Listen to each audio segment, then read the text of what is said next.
సదా మోహాటవ్యాం చరతి యువతీనాం కుచగిరౌ నడత్యాశాఖా స్వటతి ఝడితి స్వైరమభితః కపాలిన్ భిక్షో మే హృదయ కపిమత్యంత చపలం దృఢం భక్త్యా బద్ధ్వా శివ భవదధీనం కురు విభో. శివాయ గురవే నమః.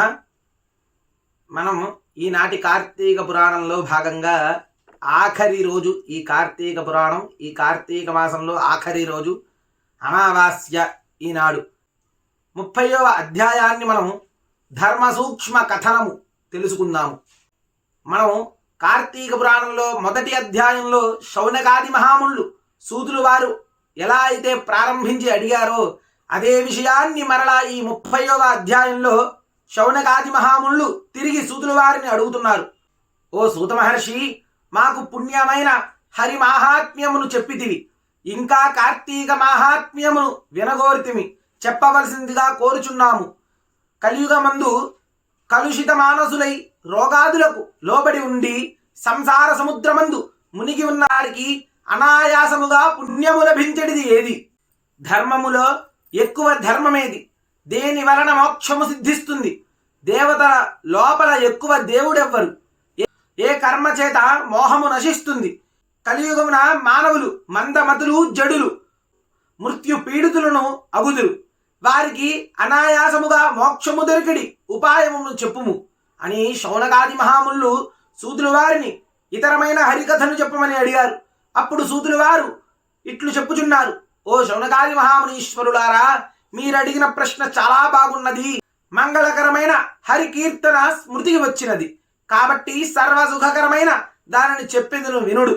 మీరు అల్పబుద్ధులైన జనులకు మోక్షపాయమును చెప్పుమని కోరారు. ఈ ప్రశ్న లోకోపకారము అగుట చేత నాకు చాలా ఆనందదాయకమైనది.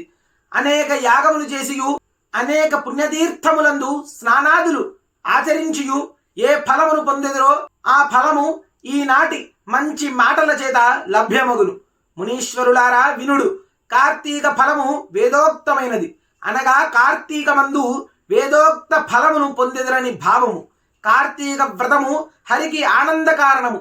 సర్వశాస్త్రములను సంపూర్ణముగా చెప్పుటకు నేను సమర్థుడును గాను. కాలము చాలదు కాబట్టి శాస్త్ర సారములలో సారమును చెప్పెదను వినుడు.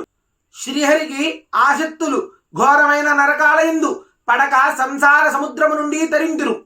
కార్తీకమందు హరిని పూజించి స్నానము దానము ఆలయములందు రాత్రి దీపములు వెలిగించుటయు చేయువారు అనేక పాపముల నుండి శీఘ్రముగా ముక్తులగుదురు.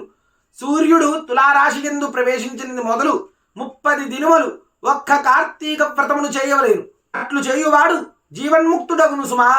బ్రాహ్మణులు గాని క్షత్రియులు గాని వైశ్యులు గాని శూద్రులు గాని స్త్రీలు గాని కార్తీక వ్రతమును చేయని ఎడల తమ పూర్వులతో కూడా అంతమావిశ్రమను పేరుగల నరకమును పొందుదురు.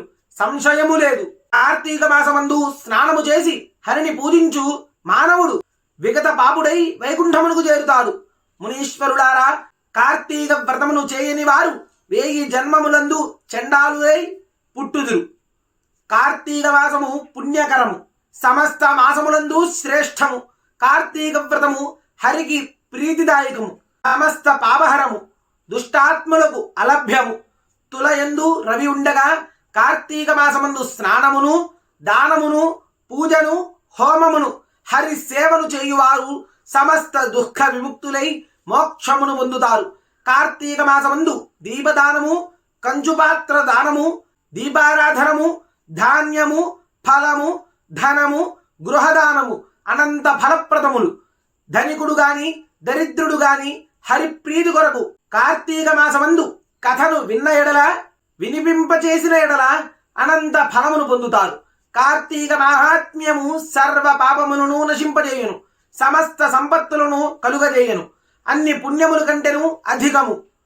ఎవడు ఈ పవిత్రమగు విష్ణువుకు ప్రీతికరమగు అధ్యాయమును వినునో వాడు ఈ లోకమున గొప్ప సుఖాలను అనుభవించి అంత్యమున మోక్షమును పొంది బ్రహ్మానందము పొందుతాడు. తిరిగి ఒక జనన మరణ ప్రవాహమున పడకుండా చేయునిదియే పరమ సుఖము లేక నిత్య సుఖమని సూత మహాముని శౌనకాది మహామునులకు ఈ కార్తీక మహాత్మ్యం గురించి చెప్పబడి ఉన్నది.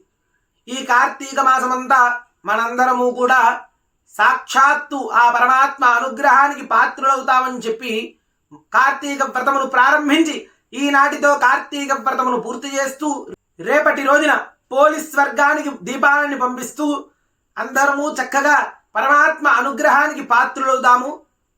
కరచరణ కృతం వా కర్మ వాక్కాయజం వా శ్రవణనయనజం వా మానసం వా పరాధం విహితమవిహితం వా సర్వమేతత్ క్షమస్వ శివ శివ కరుణాబ్దే శ్రీ మహాదేవ శంభో.